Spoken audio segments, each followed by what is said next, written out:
You're live. turn that off. Anyway, cheers guys. Cheers guys, how are you Everyone. doing? Hello everyone. Just check we're live and check the audio. Okay. Hey. Turn that cat off. Blah blah, say something. Hello everyone, my name's George, this is Jurijs. Hello everyone, my name's George. Yeah, it's working. Awesome. Well, you can keep an eye on the questions.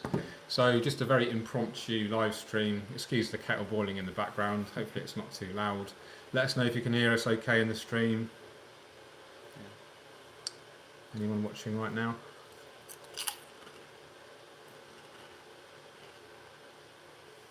Hello. 4 people. Yay. Four people. Hey everyone. Let us know where you're from. Let us know what your name is, and Let us know how you like the super professional microphone boom stand. It's a Danish vintage. I don't know.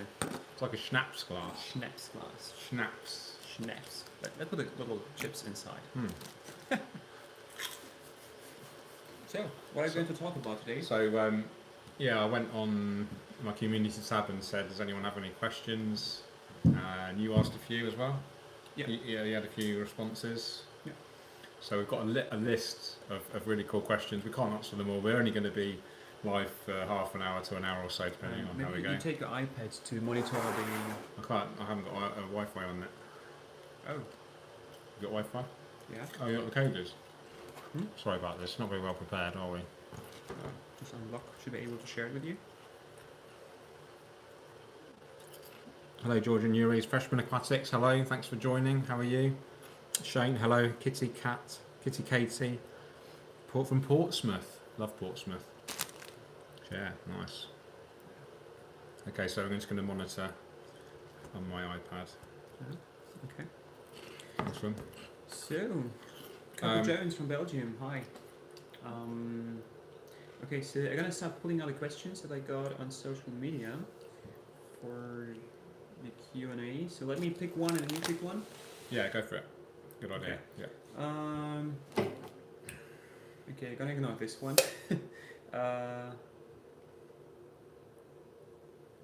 What got you guys started in the hobby? I can't read out the name, it's like too difficult. What got me started? I just wanted an aquarium, basically, and then what took me to the next level was basically discovering Takashi Amano. That's it, like in 6 words. What got me into the hobby? How about you?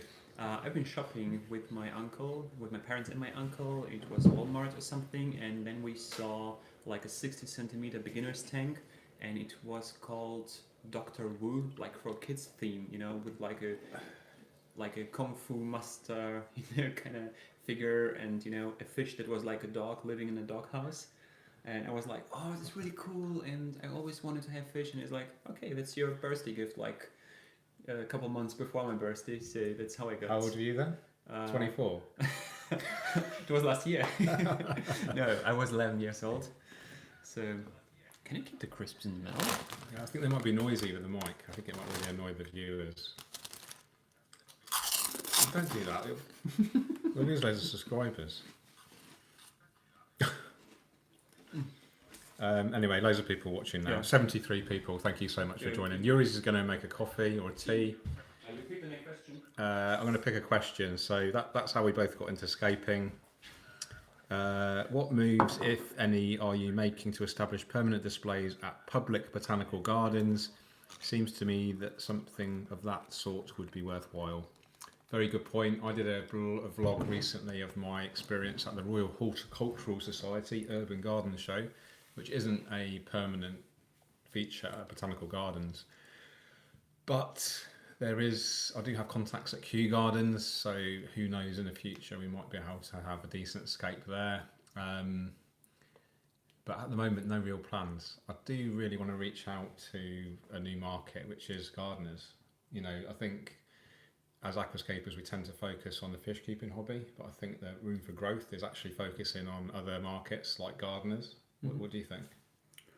To come back to the original question, Yeah. like addressing public aquariums, like, you know, I'm living in Germany. Public botanical gardens. Botanical gardens. Yeah. In Germany, they're like public, and if something is public, you can't just approach them and pitch them and say, hey, I want to do it for you. there needs to be like a contest. So it's very, like political thing takes ages. So there are some examples where Oliver Knott did really great scapes in Karlsruhe. Karlsruhe Historical Museum, just check out Oliver Knott, his Instagram feed. There are like really cool scapes he did there. And I guess it took him years to prepare to get, everything. So it's taking just so much time, and time is, I don't want to say money, but time is valuable. Yeah. And instead of, I don't want to say wasting time, but instead of focusing on this, which will take years and years, we're doing, I guess, things that are just quicker, approachable. Yeah. But it seems to be working differently in other countries. If I look at, for example, Barcelona, which is Spain, Iago, he did a couple scapes in public aquariums. Canary Islands. Canary Islands, Tenerife, Loro Park, some great examples. So I don't know, if somebody from public aquarium is watching, please reach out. We would happily help, set up something and inspire a lot of people. Yeah, definitely. I've got a really good question. Who's the better scaper? Probably him. He beat me in the last IA PLC. Did I? Yeah. I don't know. Yeah, you got much higher rank. What did you get? 300 and 200? 238. Yeah, 486. Yeah, but I think it doesn't... I think it was the photo, wasn't it? Yeah, you helped me with the photo. No, seriously, I guess there is no such a thing who is better between us. We are both professionals, and I don't know, most of my work is not done for judging, for contests. No. I do it for customers, and customers, they have certain expectations, and, I try to fulfill the wish of the customer, and you do the same thing, so you can't compare apples with pears. Yeah. And both of us... Pairs. Not peers. Pairs. Yeah. Okay. No problem. You people will understand your English better than mine. Sometimes, apparently. It's weird because I'm English and he's German. So you can't really compare both, and because both of us we don't really participate. We don't do it for contests. Yeah, we're judging contests. We're not participating in contests. So. I think if we only did one aquascape a year and we fully focused on that one scape for one contest, then we would obviously rank a lot higher than we do. Yeah, we should do it. Just to find out who's the better one. I've got time for that. We'll see. Okay, moving on. Moving on. Okay, any more questions? Any more on there, mate? Someone super chatted us $10. Wow, thank you. Who was it? Ginger Graves, thank you so much. Really appreciated. Are either of you coming to AGA convention in Seattle, Washington, USA in May 19? Hopefully. I would love to. Yeah. No plans yet. No. Hopefully, I'd love to come, even if it's just as a hobbyist. I love the AGA.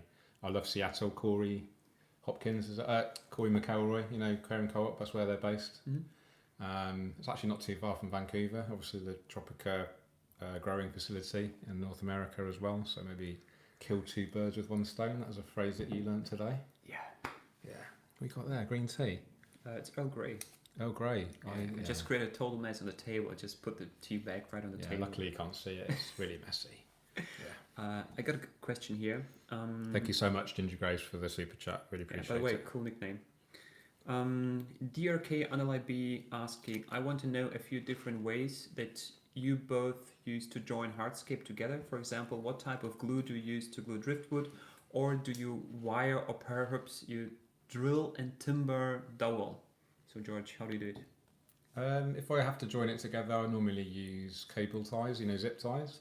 Yeah, I love and it then, as well. And then once they've sunk and then find their own sort of their way, and I have, if they can be seen, after a while I trim them off. But usually I cover them with plants and just leave them as they are. What about you?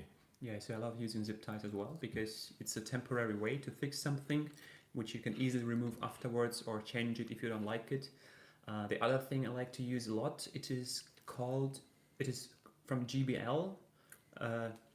Full disclosure, not paid to say this, but I really love this product. It is GBL Haru Universal Glue. So it's like aquarium silicone, but it works underwater as well. It kind of hardens super quickly, and it's super cool to glue hardscape. And we're in an Airbnb space with something running in the background. So got a guest, so yeah. No worries, we'll just carry on as if nothing's happening. Yeah. There's no problem. So I like using this glue, zip ties. Yeah. Oh, Alice, actually the landlady. How are you?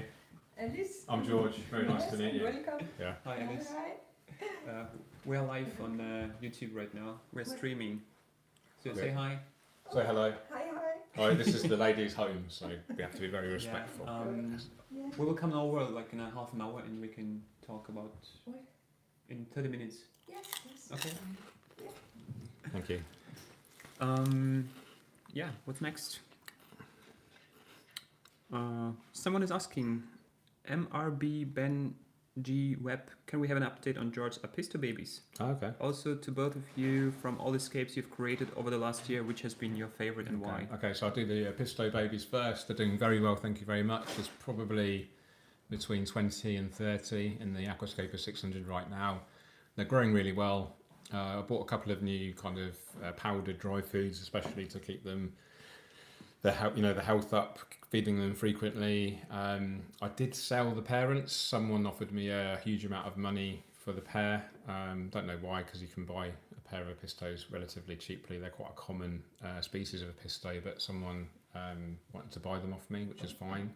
So my plan is to actually grow the Apistos on to sort of semi-adult, and then probably give them to a fellow hobbyist who loves Apistos, who's going to take them off me, or yeah, I'll probably do that, because I don't really want to have a tank full of Apistos for the rest of its life. I want to kind of do a new scape in there. Yeah, but you can keep a couple again.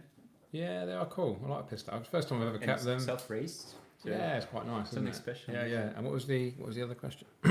The favorite scape within last year you did? Yeah, definitely my Aquascaper 1200. The last upload I did was a sort of cinematic special, 300-day-old scape now. Really easy, really low maintenance planting, and just lovely to scape. I just love it. Really happy with it. What about you? Thinking about it right now. It's difficult because I've done so many. I'm just trying now to remember all the scapes that I did.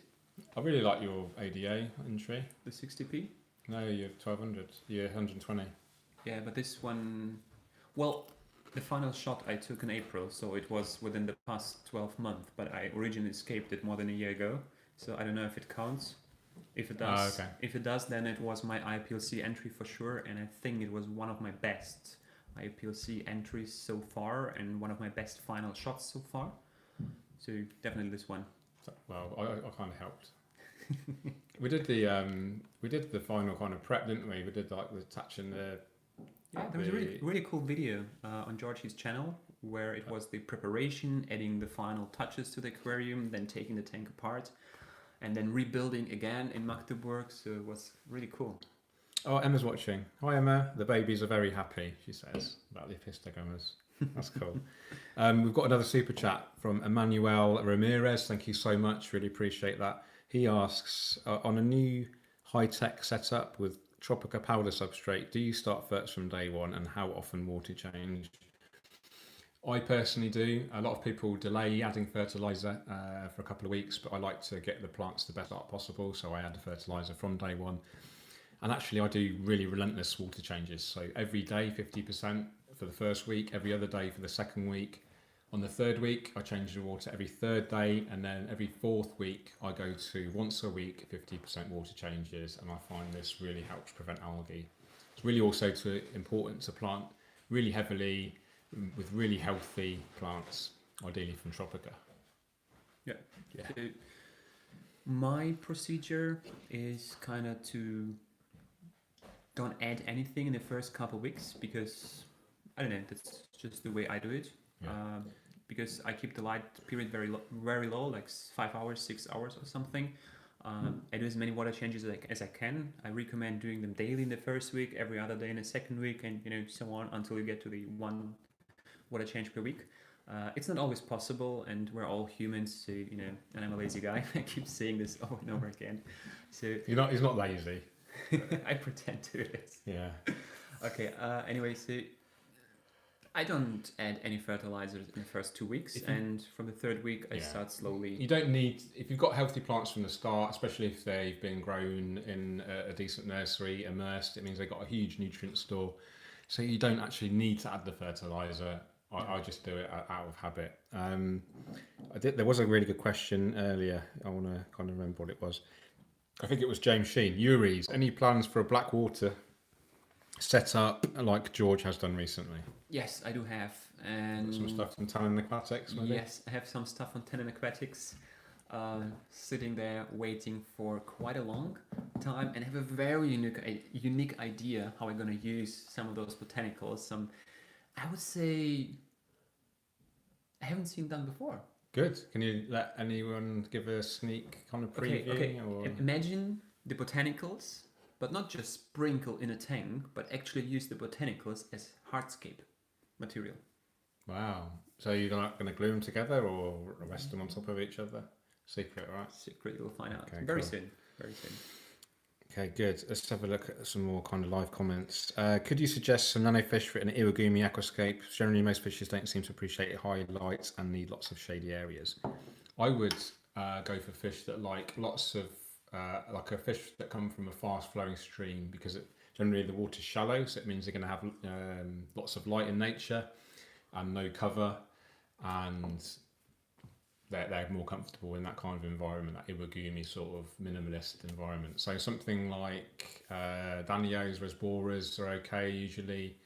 But to be honest with you, if the water conditions are good, most captive bred fish are fine in Iwagumis in my experience. Yeah, I guess there is a big difference if the fish is wild caught or captive bred, because I did introduce very nice, kind of new and rare species of Resboras to my ADA 60P. And they have been so shy. I tried my best, feeding them every time I came to the tank. No luck. A couple of weeks, I guess the fish suffered. I suffered because I felt bad, because they were really shy. There was nothing I could do about it. I added floating plants, didn't help. So I gave the fish to a friend with the tank that is, like jungle style, where they can hide. They're doing perfect there. And I reintroduced my old new Ember Tetra, which worked just perfect. The tank is super bright. They swim in front of the glass, begging for food, always cool, ready yeah. to eat something, not scared at all. I guess the difference here, the Jaspora were wild caught, and the Ember Tetra are captive bred. And after generations, the fish, they have no problem with the bright light. Cool, that sounds great. We've got so many questions. I just want to say there's a few really lovely comments, so I just want to kind of give a shout out to these people. Kevin Michael, hello George, first time viewer here, love your videos, thank you so much. Hopefully subscriber now. Yeah, if you are watching, we've got 153 people watching right now. If you are enjoying the content, then hit the like button. It just helps to spread the love far and wide, and that's what it's all about. Don asks, does Liliopsis brasiliensis and Starogini repens need CO2? You don't need CO2, but they will absolutely benefit from it, in my experience. They're both categorized as easy plants, but they will definitely benefit from CO2. Yeah, I guess there is different ways to answer this question. The answer I prefer is all plants need CO2. Something that you probably mean, or what Dan means. Injecting it extra. Yeah, is injecting extra CO2, because the fish are breathing, the bacteria is breathing, there is some exchange happening on the water surface. Automatically CO2 is getting actually into the water by itself. So there is always some amount of CO2, and CO2, the carbon, is what the plant cells are made of. And if the plant don't have any built material, how should they grow? Yeah. So then CO2 is limiting the growth of the plants, and then algae can become dominant.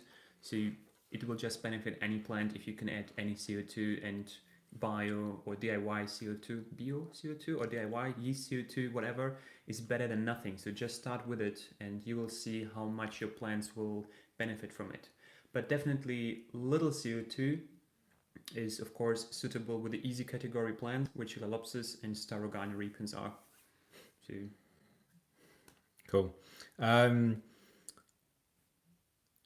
Someone says, how long, Jamie Roussel, how long have you all been friends? well, A few years? How long? Well, we know each other. We've known each other for a good few years, but actually we only met physically 3-4 years ago. When did we first meet? I don't even remember. Into 2016, you've been still working for TMC. 14 was TMC. 2014. Yeah. So then it was 4 years ago when we met for the first time. Oh, you interviewed me. Yeah. For Scape Food. Scape Food. Remember it well now. 4 years ago. And yeah, since then we've done a few collabs and we work together on Tropica stuff. And the recent, I would say, like 12 months, we have seen each other several times. I've been working on several projects together. Stayed at his place, he stayed at my place. Yeah. We've stayed in each other's hotel rooms. Do we want to address the bromance? Level 1000. Level 1000. Yeah. Emma's watching. Yeah. I don't know if my girlfriend is watching, so definitely this answers the question we get very often. So we're just good friends. We're just good friends, nothing more. Sorry, gay guys. Here we go. Some more questions. Loads of stuff coming through. Ever think about making a pond? Thought about it, but I don't personally have the room in my garden. I don't think you do either. I have like a mini pond on my terrace. Oh, do you? Is that new? Like a I've not little seen this. bowl or something. And I even have had like guppies, which have multiplied like crazy during Really? the summer. You should get cherry shrimp in there as well, because they can like tolerate really cool temperatures. Yeah, so it was really cool, the mini pond, and I'm thinking for the next year to actually get a slightly bigger one, to get it away from the bowl, because in the bowl the water heats up quite quickly, because the heat all around, and if it's buried in the substrate, it's kind of cooled from underneath, which will be better for the animals and for the plants, I guess, because nowadays we have hot summer. Yeah, the more water the better, so it dilutes, so it's more environmentally stable. But something I want to get into are like mini swamps. If you think of all the new Doa Neo glasses, the small super shallow aquariums, maybe Ultim Nature, the shallow tanks, so something like this with a hardscape growing out, the plants growing out of the water. So something like this, I definitely want to try out. Okay, Ramiz asks, which shrimp can be kept with angelfish in a planted tank? Please advise. I would say actually any shrimp, as long as they've got enough plant cover. If you don't have much plant cover and the angelfish are big enough to fit those shrimp in their mouths, and they're basically going to eat them because it's like a live food. So if you do want to keep shrimp and you have angelfish, just make sure there's plenty of places for those shrimp to hide. Yeah, this is the bacon shrimp. I'm an angelfish. Yeah, snaps. That's going to happen. It's going to happen. Okay. So if you have a big population of shrimps, and then you add, afterwards the angelfish, probably small angelfish, to give the shrimp still some time to multiply and build a big colony, then you might have sort of a stable level where you get enough offspring. Mm-hmm.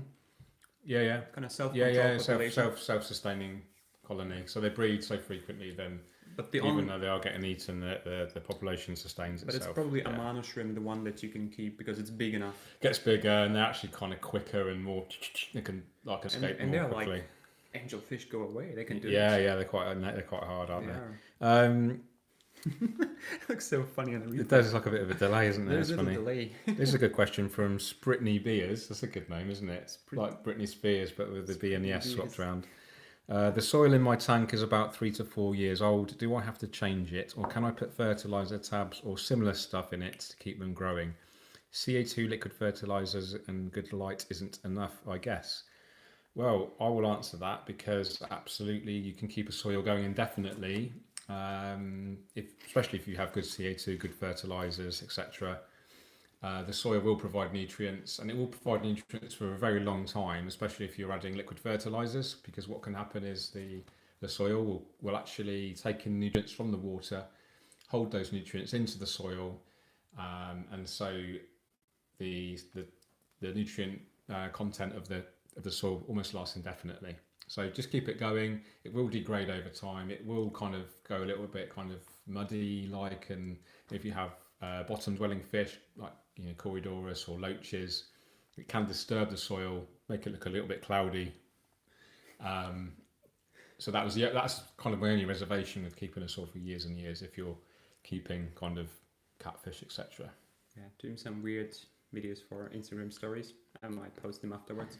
I'm going to answer this guy. I would like to say something as well to this. See, the tank that I used, the same soil in the same layout, the longest was like, I guess, 4 years old. It was the Dentist Aquarium. After I removed the plants from there, the soil was still intact. So it wasn't mud, but it was still the soil kind of granules. But if you have like plants that are really hungry in nutrients, like carpeting plants, they will definitely benefit if you give them a fresh soil. Yeah, that's true. Yeah. Yeah, that's very true. I mean, it depends. Yeah, it depends a lot on the plants you're keeping. I tend to not use carpeting plants so much these days because of higher maintenance. You're lazy. I'm lazy. I'm not lazy, but when it comes to aquascaping in my home tanks, maybe I'm too lazy. Okay, I want to answer this guy because he's a legend. Michael Largent, how you doing, mate? He says, random non-aquatic question, just for fun. What's your favourite food? Go. Burgers. Oh yeah, burger, baby burger. Baby burger. Baby burger in Germany. Was it Frankfurt? Frankfurt City. The best burger I've ever had.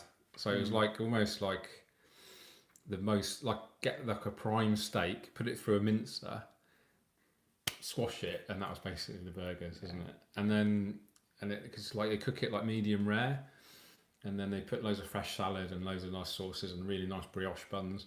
You bite into it, and then topped it from Jurijs.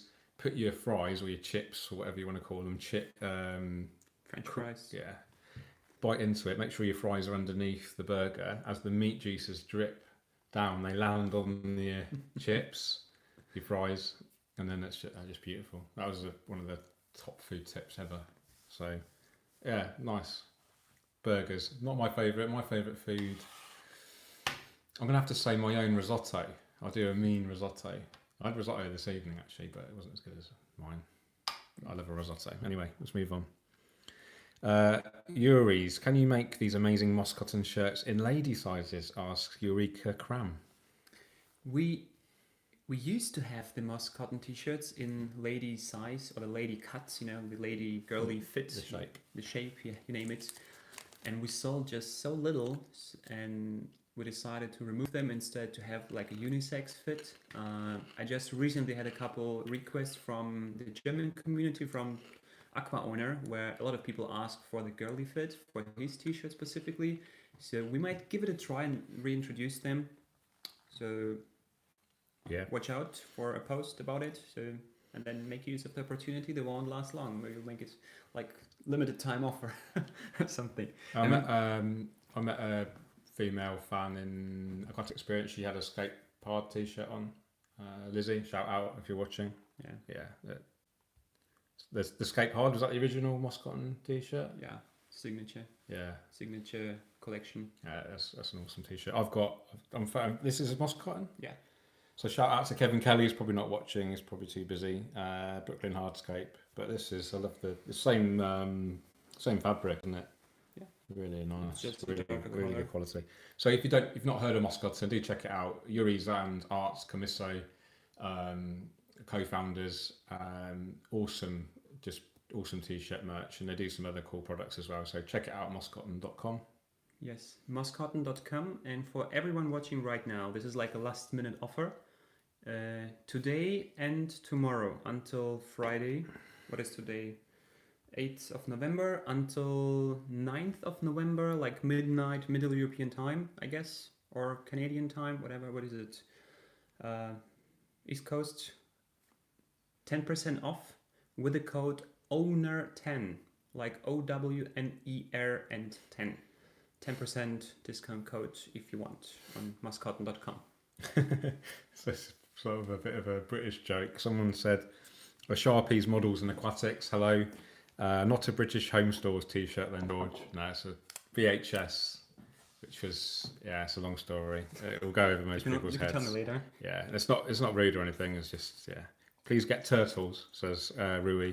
I have bunnies. You have a puppy? I have a puppy. Has everyone seen Tommy? Tommy is so beautiful. Tommy's so cute. I love him so much.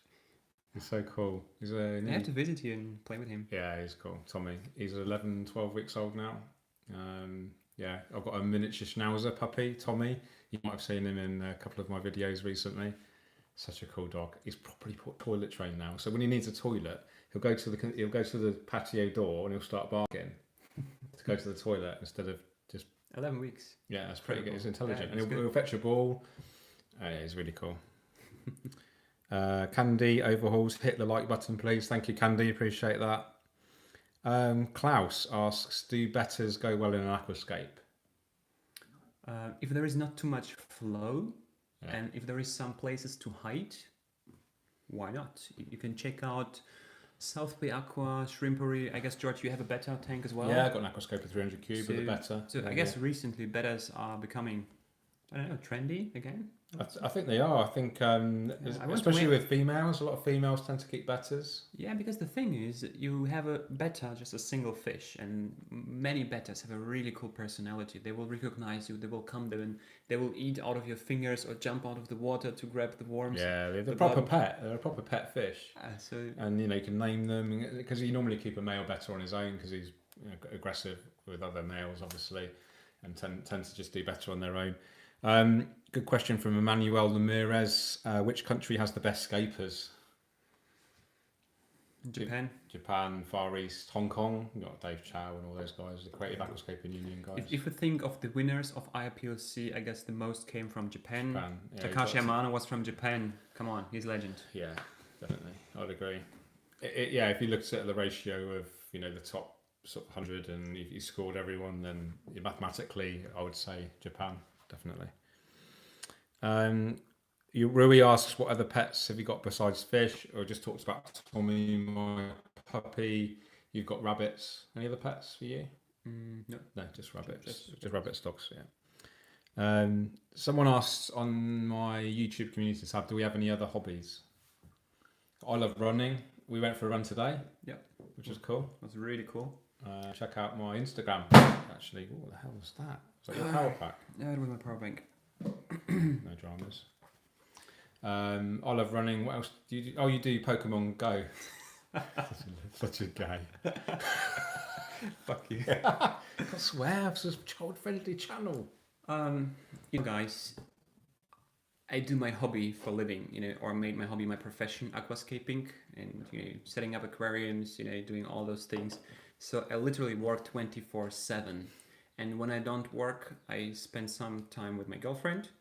And when I need just time for my own, just to shut off my brain, maybe for half an hour, 1 hour during the day, I go for a walk in the park and, then I catch some Pokemon. Maybe write down in the comments below if you play the same game. It's just, I don't know, it's fun. When I grew up, it was, most popular game. Yeah, I mean, that's cool. Why not? Yeah, whatever. We all need a break. We all need a break from work. And it is weird not weird, it's great actually when your hobby is your profession, but you do need a break from it, otherwise it turns into, it's not so fun. Oh my god, no, I said it first time in public, it's like... It's not like work. No, I mean, I said first time in public that I played Pokemon Go. Oh, well, I kind of said it for you. Sorry about that. Yeah. It's alright, we're not live or anything. There's only 169 people watching. Is anyone else commenting that they're playing?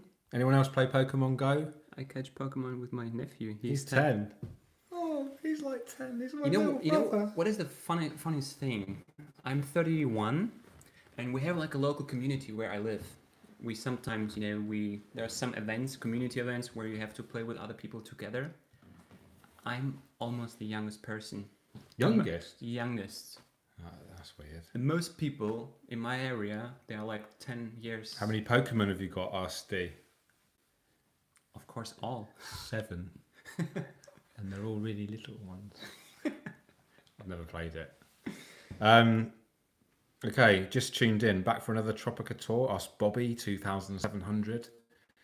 Yes, basically. We're here for Tropica. Yeah. Someone's asking why we're in Denmark. We will record tomorrow. Tomorrow, a couple of vlogs. Basically, interview each other. So will be the video on my channel where I interview George about something Tropica related, and we will film inside the Tropica nursery. And then George will film me. Yeah. Again, kind of same questions, and Yeah, it's going to be cool. So just tune in. If you're not subscribed to Jurijs, make sure you are. I guess you subscribe to me, and that's why you're watching. A couple of really cool vlogs from Tropica. Everyone's a winner. Rui asks, do you watch King of DIY or Paul Cafaro? I've watched a couple of Paul's stuff. He's a young guy that does like pond stuff, basically.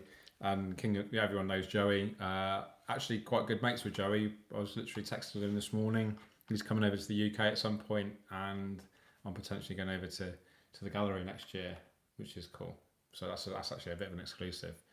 Joey doesn't even know yet. I'm just curious, how long are we running?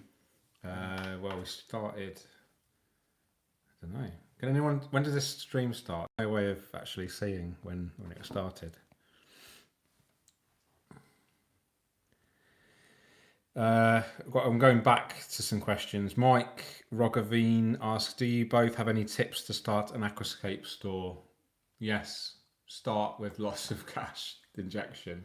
It's a big investment. You want to get good quality products. You want to invest in good displays, good like inspirational kind of showcase displays to inspire the visitors. And does it say on there? 35 minutes. Okay, I will give it another sort of 162 people watching. That's cool. Awesome. That's good. We didn't even really give it much announcement, did we? No. Kind of Yeah, tips for opening an aquascaping store. You need a good investment. You need to know your market. Make sure you know your demographic. If you're going to do a physical bricks and mortar store where people can actually come and see it, you need to make it a good place for people to come. You need to nail down social media. You need to have decent displays, stock decent products, strike up good relationships with industry partners, get friendly with influencers that can help promote you as well, I would suggest. Any other tips? Yeah, I have like 4 tips. Like the first one would be, there should be like 3 pillars to a successful aquascaping store nowadays. First one is retail, like brick and mortar. Second one is online. You have to do online sales at the same time. And third one is offering services. Okay, so you go out, you set up aquariums, you do maintenance, you help people, not just staying in your store. So those 3 things. And the fourth thing or a tip that I wanted to give is get someone professional involved. Like I know I do consultation, I'm sure George is doing consultation as well. We get to see a lot of shops. We have a lot of experience. We know a lot of shop owners. We know what works, what not works, either service-wise, product-wise, just strategy-wise. Just, I don't know, reach out to one of us and ask for consultation, because you can save, literally a lot of money by investing in some good consultation. It doesn't be one of us, can be somebody else. You trust somebody somebody already in the market, but get quality advice. That's really worth it. Yeah, I agree. Yeah. Okay. And be ready to put in hard work, especially in the beginning, until you kind of and don't expect to make any money. Yeah, in the first year or so. Don't expect it to be a sprint. It is a marathon. Yeah, so you have to bankroll it for a good few months, probably. You need to build up a client base. It's a whole new live stream on its own, really. It's a lot of stuff there. Those are people into Pokemon Go, apparently. Michael asks, ever skate for a celebrity? I have. Well, you have. You did that famous YouTuber, German guy. Yeah. I did TV presenter as well, Johnny Smith, who used to do Fifth Gear on Channel 5 in the UK, and he's a TV kind of car journalist. And well, I don't know the other famous people. Have you done any other? I've spoken to a few, but I skate for Easy. He's a German YouTube celebrity. I've skate for Jurijs. Well, I haven't scaped his tank. We scaped together. Yeah. Raccoon Creek Aquatics. Did you guys quit your jobs when you started your business, or did you work a job until you were established? I actually worked a job. I was in the Royal Air Force for 14 years. I did it as a hobby, and then I kind of went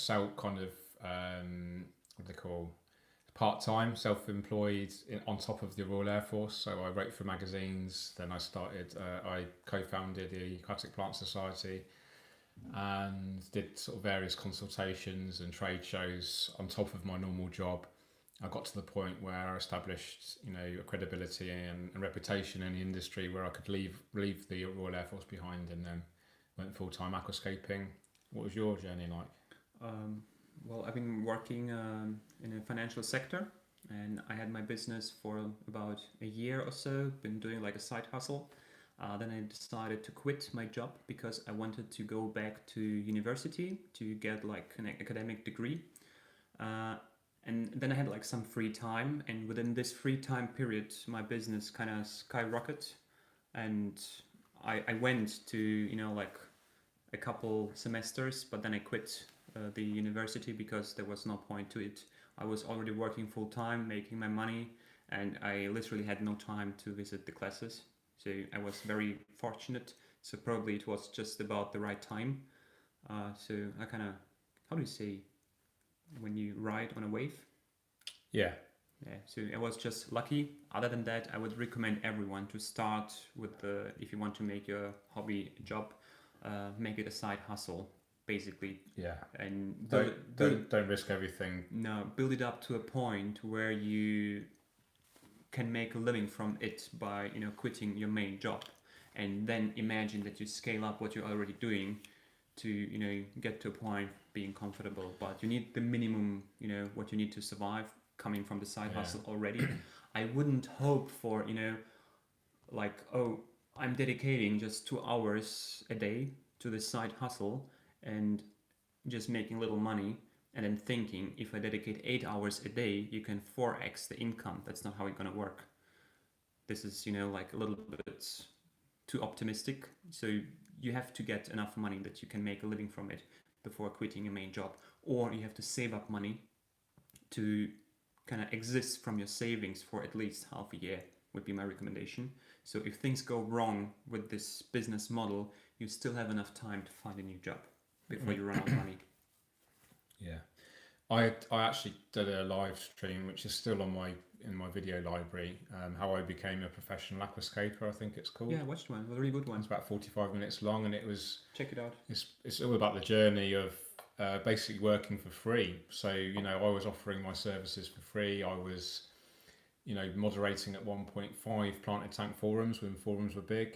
I co-founded the UK Aquatic Plant Society, which I did for free, and yeah, I was just a passionate hobbyist that just wanted to impart my knowledge onto other people to promote aquascaping, and I did it all for free. And it got to the point where I could write for Practical Fish Keeping, which paid me a little bit of money, and then gradually that kind of got to the point where Jurijs was saying, the income was slowly increasing to the point where I knew I could kind of leave that security, that financial security of the Air Force behind, approach a well-known aquatic company to employ me, and then get experience with them, and then then I could go fully self-employed and do what I do now for like the last 4 years or so. It's only in the last year that I've really been quite sort of comfortable financially. I have to give a shout out to my fiance Emma for supporting me during this kind of time, but that's like an investment for her, because she kind of financially supported me to the point now where the tables are turned where I can potentially financially support her. So it's another video. I do plan a long kind of video on this, and when I reach 100k, because I think it's a good kind of story to tell. There's something I would like to add to it. Guys, I know for a fact there is probably in Europe like maybe just 5 guys like George and myself and a couple other guys who really make a living from aquascaping without having like a shop or like a big business behind them. So there are a lot of aquascapers who have a main job and they do aquascaping just on the side. Yeah, on the side. So, and doing it full time like we do, we're self-employed. So there is some fixed income every month, but it's up and down. You have some good month, for example, Interzoo, you make a good chunk of money, but sometimes you have 2 months where you make like close to nothing. Just enough to live on. Yeah, and you have the fear of, will I have enough money? Yeah. Will I be making enough money next month to be still able to pay my bills? Yeah. If you have, what is it called? Cash flow. No, debt. If you a mortgage or for property example.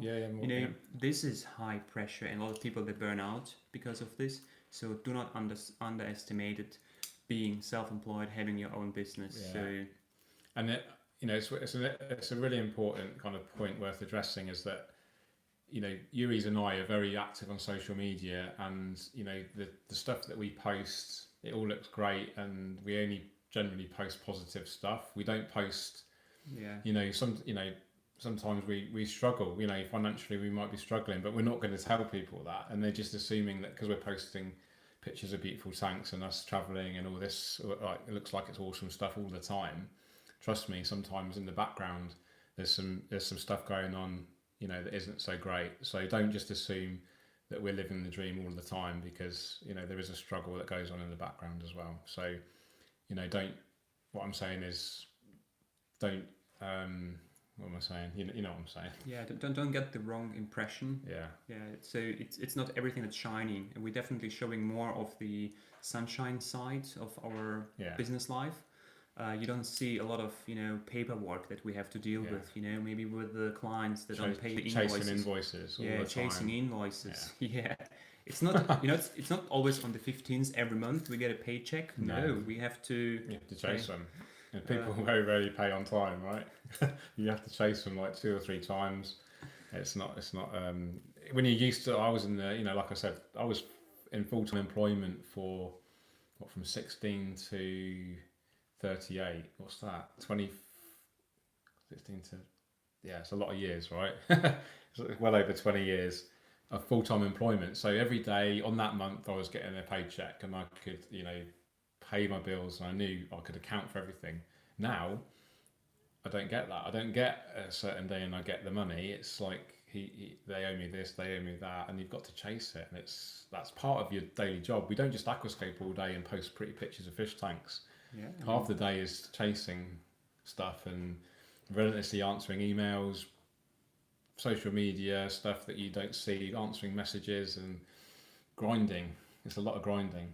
This is just like the kind of the nicer sort of side of it, where we're just chatting and having a nice time. Like as an example, like yesterday, you woke up what time? 4 o'clock in the morning. 4 o'clock in the morning. Flight to Denmark. Yeah. All day at Tropica. After this, stuff, to work, like really long day, like a 12 hours work day. Then still, stuff we prepared for today with George together after work. Went to bed probably after midnight. Woke up again today at 5. Again, super jam-packed, full day. Today, the whole day brainstorming, thinking, talking, super exhausted. And then just because we promised you guys to go live, we are doing it because we promised it to you. George told me before he would like to go to bed, and I said, we have to do a live stream. Yes. Here we are. Yeah, here we are. And for me, we don't want you to feel sorry for us. We're just telling you the truth, that it's not all in. We enjoy the hustle. Yeah. That's the truth. At the same side, but on the other side, it's super exhausting. I'm editing like podcasts while I'm on the plane. Like working with my MacBook when I'm driving the bus. I'm trying to use every 3 minutes to do something. Always on my phone, managing my social media, managing Tropica's social media. I don't know, just before George was talking to the driver, I was using the 10 minutes to reply to the direct messages on the Tropica Instagram account, just because I was so busy during the day. And, I feel, I don't know, this is like customer service. That's what they expect. Quick reply. We basically work 18-hour days, don't we? Pretty much, I would say. 6 hours sleep and the rest is working. Yeah, pretty much working. Thank you so much to Kevin Michael for the 199 super chat. Thank you so much. Appreciate your guys and your time. Really appreciate the super chat. Green Aqua here. Hello, Victor. How you doing, mate? I'm sure it's Victor. Really great to see you. What a nice private party. Yeah, with tea and chips. Tea, and I've got Tuber Classic, one of the best Danish lagers available. Do you have some remaining? Yeah, you go. Wait a second. I have two. No, you got the tea. There you go. You can do it yourself, mate. Yeah, everyone's saying hi to Green Aqua. Stealing our thunder. God damn it. Victor, stealing our thunder. Just Be Aquatics. Justin, how you doing, mate? Good to see you. Got another €5 super chat from Kevin Check. Thank you so much. Really appreciate that. Kevin. Do you know Kevin? Yeah, this is the MIG-A guy. So, guys, if you have seen on my channel the wooden tool stand, Kevin said must be him. Kevin, hi, thank you for tuning in. So MIG-A is doing glassware made in Germany, like lily pipes, diffusers, bubble counters, and all this stuff. and he's also doing some really cool handcrafted, like super high quality wooden maintenance stands, like a wood block with built-in magnets, sealed with epoxy fiber, or what is it called, and you can attach your tweezers and scissors to it, like super cool.